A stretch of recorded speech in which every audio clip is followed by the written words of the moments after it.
spectacular grabs, unmatched tradition. This is the Paul Finebaum Show. Disappointed in the outcome, as I mentioned, but more disappointed in the process that led to the outcome. Our inability to deal with both success and adversity in that ball game was disappointing. I'm the head football coach. Starts with accountability. It's a big part of our culture. It's a main pillar of our culture. And accountability, it's on me. We had an opportunity on the road to get a good win. We were unable to do that, but the season's not over with. And I just there's no way, there's no mindset in this building that anybody's walking in this door thinking that these guys can't achieve and have a great season ahead of us. It was the little things that got us beat. I keep preaching that over and over. It's the little things. It's the attention to the small details that cause you to lose focus in everything you do and get you off track.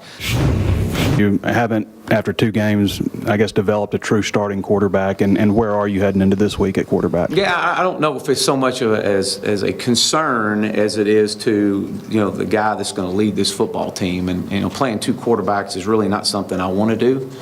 But it's something right now until we can get the guy that can get this team moving and getting us on schedule and creating the momentum that was going to take, the spark that it's going to take. It'll be a week-to-week process right now, and hope to settle in and get a guy going.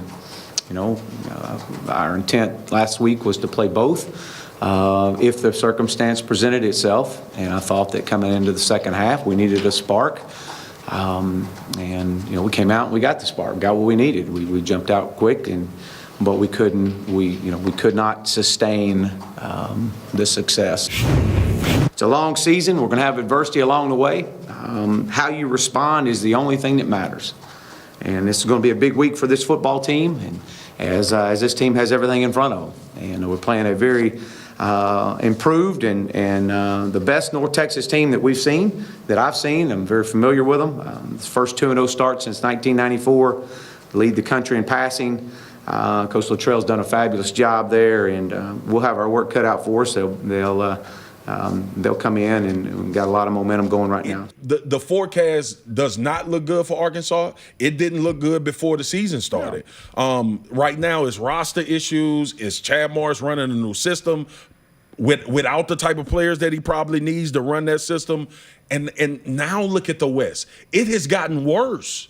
Look at LSU. Look at A&M. Mm-hmm. Those were games where you said, well, even if Arkansas aren't what we think they should be, they still should be able to compete in those games. Based on what we've seen from every SEC West team, including Ole Miss, who doesn't play a lick of defense, but can score 80 points a game almost. Ole Miss moved to the Big 12 over the weekend. They did, man. So I don't see a win in the West for Arkansas. And I said it on TOL when we had our preview show. If they didn't go 3-0 in these first 3 weeks, it would be very difficult for them to make a bowl. And I still believe that. Colorado State was a team that you felt like they win this game, they feel good about themselves. They face Tulsa later in the season. They also have Missouri. They also play Vandy. So maybe split those possibly. But now, I mean, you're going to be 2-1, and now you're finna go through the SEC West. And I don't see a win for them against any SEC West opponent. Not one. So Florida hosts Colorado State, who just came back to beat Chad Morris's Razorbacks Saturday in Fort Collins. The Rams scored the game's final 25 points over a span of 18 minutes to hand the Hogs their first loss under Chad Morris. Morris with the media as they put the Rams behind him and get ready for North Texas. We were unable to answer offensively. And very disappointing. We take great pride in being an explosive offense, and just didn't have it going. I think special teams, we got to have more consistency. I thought our kickoff, again, we pinned them deep, but we got to continue to get better. But message moving forward to this football team is it's got to start with us. It's the guys in that room. It's got to get it fixed. Our coaches. We got to come together and continue to grow together. You find out a lot about yourself in adverse times. So that said, a couple of teams need to bounce back. Let's start with Arkansas real quick here. DJ, they're playing North Texas. How do they get right and get back on track? For Arkansas, I think they have to simplify things a little bit more. They have to go into this game and not do as much as they tried to do last game. You think about, I saw him in the week 1, and Coach is trying to really, Coach Moore is trying to get his system in. He's trying to throw it down the field. You heard him say, I want to be explosive in the pass game. Well, I think sometimes you got to take what they give you. Sometimes their offense tries to get outside of each other, and then they start to do a little too much. If you simplify things on all 3 phases, you have a chance to be special. Now, when you try to do a little bit more, that's when guys try to do too much. And I think that's the issue right now with Arkansas is all these guys are trying to fit well into this new scheme that they're trying to fit in, but they're doing too much. And you got to learn how to win. You got to learn how to close out games. Anytime you're in a new coach and, like you mentioned, a new system, you look at it, 17 points in the fourth quarter, you could say, that's all the defense. But if the offense just sustains drives, that never happens, right? And I'm not bailing out anybody on this team, but you got to learn in a new system how to close out games. And oftentimes, that's not being sexy. That's just doing little things. North Texas, by the way, can score. They've averaged 52 points a game, but those have come against SMU and Incarnate Word. Florida now. Football team? That's, yes. Where are they from? Incarnate Word. Oh, okay. Yeah. Gotcha. Paul, there's a couple other games that nobody's talking about. And this one, I'm excited for it. North Texas, Arkansas. Seth Luttrell is making things happen for the Mean Green at North Texas. What do you think, Paul? North Texas lost 20 straight games to SEC teams. I think Arkansas gets a bounce back here. Wow, after a tough loss against Colorado State. I mean, this is what would this mean, Paul? Do you need a bounce back for Chad Morris, or can you take it and just kind of say, you know what, we knew there was a long rebuild to do? What kind of patience do you think the Arkansas fans have? Not much. I don't think they have much patience. I think you came into this year thinking, all right, with this non-conference schedule, it's legitimate to win the non-conference games and maybe steal 1 or 2 SEC games. I think most were thinking bowl game. I would agree with that. Maybe that was unrealistic, but I don't think it's unrealistic. I don't think so either. I mean, they weren't exactly playing Washington or a significant non-conference game. Colorado State has looked terrible this year. Yeah, let's look at their schedule. I mean, they weren't great against Eastern Illinois. They lose to Colorado State. No, that Colorado State game, and they had a good lead in the game, may cost them a bowl game, because I still think they'll win Tulsa, and let's see, that would be their 3rd non-conference. North Texas and Tulsa. North Texas and Tulsa. And then they're going to have to beat Vanderbilt and 2 more, aren't they? Yeah.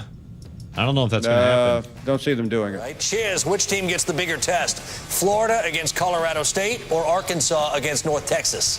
Arkansas against North Texas. Don't let them sneak up on you. They're pretty dang good. All right, let's go Arkansas now. Coming off that tough loss at Colorado State. Now the Hogs back home to take on a North Texas team that has put up 52 points a game in their 2 games so far. Arkansas, of course, allowed the game's final 25 in last week's loss in Fort Collins. That said, Chris Doring, Woo Pig, bold prediction time. My bold prediction for Arkansas is quarterback Connor Nolan will account for 2 touchdowns in this game on Saturday. And what makes that bold is he's the number 3 quarterback on the roster right now. I'm very nervous about this. All right, that's pretty bold. Very bold, in fact, because we don't even know if he hadn't played all season long. This is rigged. But, hey, Chiz, at the quarterback spot, you'll admit that Cole Kelly, Ty Story have been inconsistent at best. They recruited Connor Nolan as their 4-star guy out of the state of Arkansas. In fact, this guy signed his letter of intent at the Coliseum in Rome. Is there anything more baller than that? That dude is a gladiator, modern-day gladiator, Dari. It's all rigged. I love it. That's tough, super man. Dogs. Oh, man, I tell you what, I'm going to go with North Texas. They play Arkansas today. I'm going to go with North Texas. I think that we watch their quarterback, Mason Fine. This guy is already 862 passing yards, 7 touchdowns. I like North Texas in this game to at least cover. They might just get the outright victory, though, against Arkansas today. Got their guy in Mason Fine, and he is one very good quarterback. Does all the little things. He'll use his eyes to manipulate defenders, and his internal clock, Dave, is as good as I've seen. Going to be a very interesting matchup. This is a strong North Texas team. They're trying to go to 3-0 for the first time since 1989. They deferred. Arkansas gets the football first. We're underway. And Arkansas won't get very good field position that time. Kelly comes out firing. And it's going to be just shy of the 30-yard line. LaMichael Petway. Fine, he'll dump it off here. And coming up closing very quickly was Cameron Curl. Quick throw. No, rejected. Rejected. And that is cult hero Bumper Poole with the block. Poole, true freshman, had his first start last week. He's coming off the edge, unblocked. This was an RPO where Fine could have handed it off. He liked the matchup on the edge, pulled it to throw it, but Bumper Poole is ahead of him, or even he'll put the brakes on and do a little comeback. And that's exactly what happened. Going to throw down the middle. That's a sharp pass and a touchdown saving tackle. Everybody stop on that. That's a smart play to catch that at the 10-yard line. Yeah, it was, Big Mouth. And then what? So North Texas is off he goes to the house. Dave, who got the hand up to knock that ball into North Texas possession. The former tight end, Fine, has all day. Now his pass is deflected, but nobody from Arkansas is able to intercept it. It'll be second down. He did have a receiver to his left wide open. Bringing pressure. Fine throws quickly. Pass deflected again. A second time the Arkansas D-line has stuck a paw up. 3 swats. Their throwing game has been outstanding. Tops in the country. You're going to lose yards on this one. Now Arkansas wasn't biting on Bussey. Now the 24-yard line. Kelly. Right. Soft coverage that time. A big cushion for LaMichael Petway.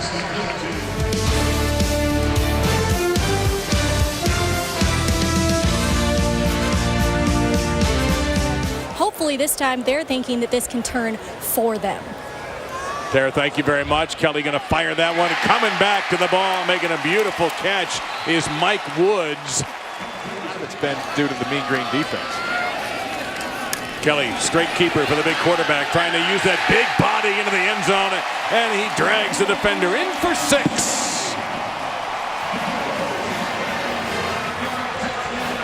Simple quarterback draw. When your quarterback goes 260, he's going to get that extra push.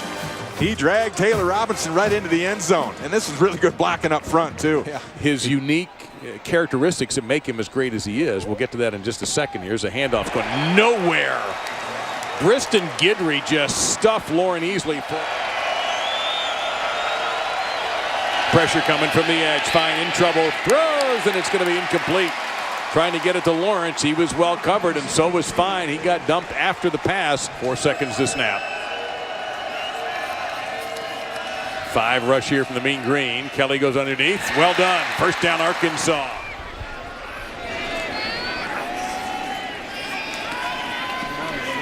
Kelly is just chucking. He is firing at will right now. He'll get it into North Texas territory to the 41-yard line for a gain of 13. Woods in there on the grab. Lippert rips it. Is it enough? Oh, it was plenty. Wow, Connor Lippert.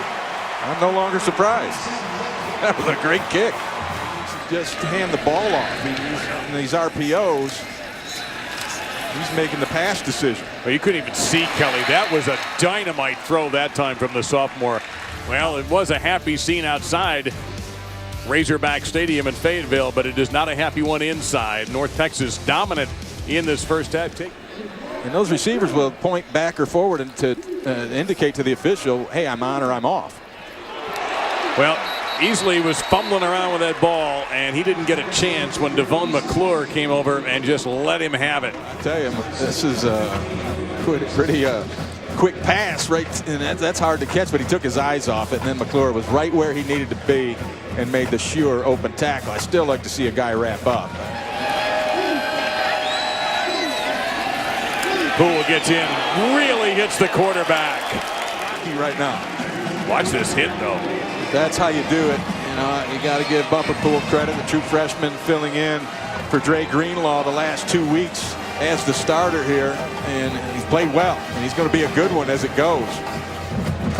Well, a little bloody nose won't slow down Mason Fine. Just don't let his mom know. Cut me, Mick. Yeah. Well, somebody took care of that for him already. I have no problem, but comfortable. He's putting a lot of weight on his heel. He can't really even back up. It's off a good throw there, and into mean green territory goes Jared Cornelius. Fine's going to keep chucking, and he's going to duck here, though. He had to go down. He didn't get a chance that time. Watts. Third game in a row, Watts makes a sack. And they don't. They're going to chase him into the end zone. He has to get out to avoid the safety. He's got room here, though, for a first down. He'll have that, and he'll slide for the first down to the 27-yard line.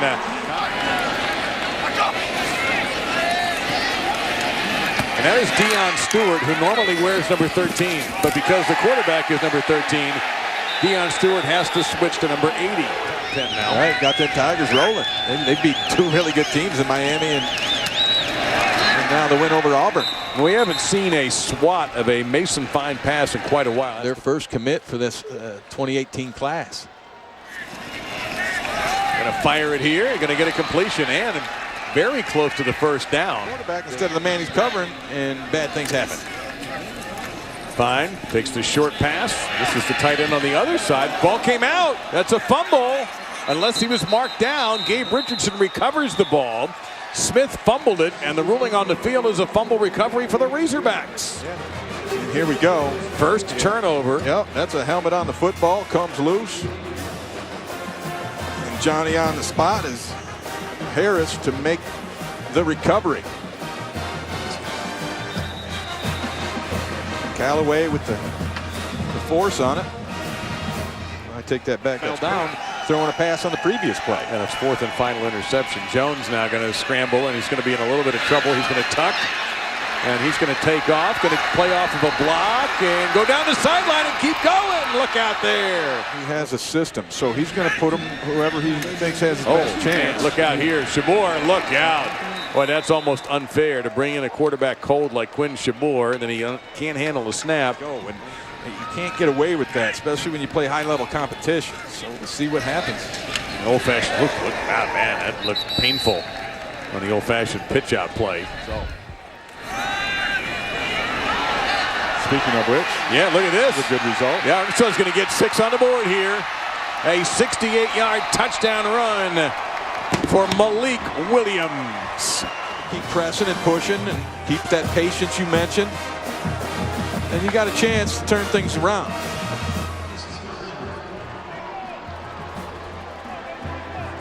And to give Seth Luttrell something to yell at his team about, too. So 53 seconds left. North Texas will get the ball back and take a knee and put this game in the books. You know, I think the Hogs found out the hard way how fine of a quarterback Mason Fine is. North Texas leading 7-0 here. But what I really want to set up for you, Chris, is this has to be the most unreal play of the day. It is. I mean, you got to have some serious guts to be able to stand there after a punt, knowing those guys are bearing down on you. You talked about trickeration earlier. That's the ultimate trickeration right there. And there's a little discussion in the green room, Coach, whether that should be even legal or not. Well, I can tell you this. There will be discussion over the summer on what they can do for legislation against that, because that could be dangerous to the punt returner. Right, referencing not putting the hand up for the fair catch. That was Keegan Brewer that took it back to the house. Cole Kelly had himself, going to be very generous here, a very rough day. You talked about Mason Fine. It was a contrast in quarterback play. We all know that Chad Morris doesn't have the quarterback on that roster to fit what he wants to do offensively. I think that's why they got to go with the freshman Connor Nolan going forward. Coach, I got to ask, this kid, Fine, nobody looked at him coming out of Oklahoma. He threw up incredible numbers. Why? You know, you see it all the time. Guys just get overlooked, and but North Texas did their homework and took this guy, and he's turned out to be a great quarterback for them. No question. Frustration in Fayetteville the last 5 quarters. If you go back to what happened in that debacle against Colorado State, and then obviously what happened today, losing to North Texas at home.